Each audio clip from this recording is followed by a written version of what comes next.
Elbette bu haftada aydilecek mevzu ittifak ve ittihad hambestegi Müslümanların ortasında zaruret ve ehemmiyeti barlığı için. Bu barada inşallah bahsederiz. Müslüman ittifak ve ittihad bolsa hiçbir kudreti, hiçbir takati Müslümanı beyninden gider bilmiyor. Eğer Müslüman öz ortasında ağzı bir olsa, eğer Müslüman öz ortasında misli bir yumulgu muşt yanak bolsa, onda hiçbir kişi onu ne açıbiler, ne onun sırrını çöşübiler, ne Müslüman ayaktan yıkıbiler. Ehemmiyeti ittifak ve ehemmiyeti hambestegi bul şu andazı Müslümanın zindagisinde zaruri ve muhim bul. Misli ki Allah Tebarek ve Teala Kur'an-ı Kerim'in Ali İmran'ın 103. ayetinde bizlere yad veriyor, öğretiyor. Allah Teala ne mi diyor? وَاَعْتَصِمُوا بِحَبْلِ اللّٰهِ جَمِيعًا وَلَا تَفَرَّقُوا. Allah Tebarek ve Teala diyor ki sizler Allah'ın dininde kaim durun. Allah'ın Kur'an'ından mahkem yapışın. Allah'ın görközü koyun bir dine, Allah'ın görközü koyun bir Kur'an'ına mahkem durup şunun mahkem yapışınızlar, öz ortanızda ihtilaf etmenizler. Ortanızda cancal etmenizler. Ortanızda ittifak ve hambesteginizi bozmanızlar deyip Allah Tebarek ve Teala Kur'an-ı Kerim'de ümmeti Müslüme bil zadı öğretiyor. Allah Tebarek ve Teala mun aydık koyun. Ana şuna binaen eğer ümmeti Müslüme Allah'ın Kur'an'ında mahkem dursalar, eğer Allah'ın bendeliginde kaim dursalar, eğer şu ümmeti Müslüme hemmecikleri ağzı bir bulsalar, onda hiçbir zamanda, hiçbir cayda ve makanda, hiçbir kudret ve takati Müslümanlar zirpaydı bilmiyor. Şunun şekilde eğer Müslümanlar öz ortasında ittifaklığı hifazet etti mi, onda kafirlere şikast geliyor, Müslümanlara kamyaplığı ve galibiyet geliyorsa. Yeniden Allah Tebarek ve Teala Sure-i Enfal'ın takriben 46. ayetinde bizlere düşündürüyor. Allah Teala ne diyor? وَاَتِيعُ اللّٰهَ وَالرَّسُولَ وَاَتِيعُ اللّٰهَ وَرَسُولَهُ. Sizler Allah bilen onun peygamberinin aydanını edin diyor.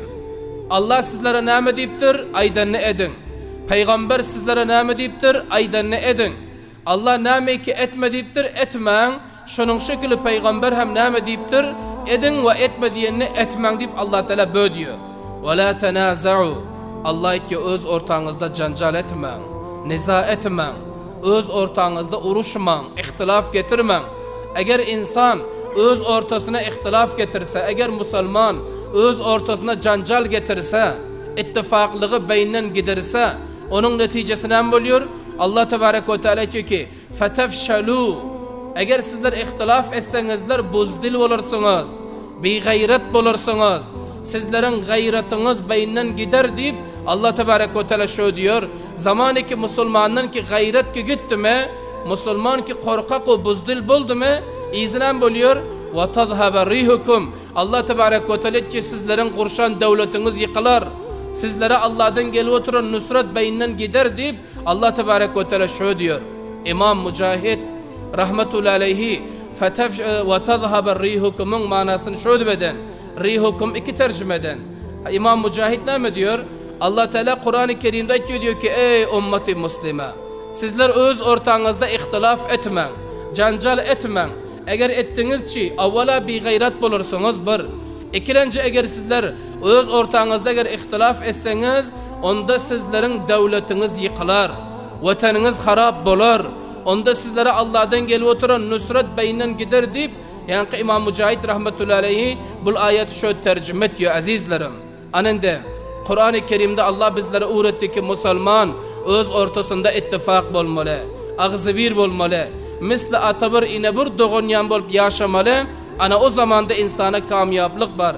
Eğer insan-ı Müslüman ihtilaf etti, eğer Müslümanlar öz içinde firkavariyet ve tafrikandazlık öz ortasında etti mi, onda o zamanda Müslümanlarda ne izzet galar, ne abru galar, ne bir karar taptıran devleti baki galar.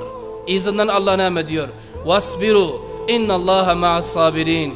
Hamaka dünya bol, zindagi bol, İnsan öz biraderine hem nuksan görüveriyor. Öz ağınsından hem nuksan görüveriyor. İnsan dünyada hamaha zindagi bul. Avlat atasından nuksan görüvetir. Ata avlattan nuksan görüvetir. Er ayaldan nuksan görüvetir. Ayal erden nuksan görüvetir. Hamsaye hamsayeden biran vakitlik kemlik o nuksanlık üstüne gel kalıyor görüyor.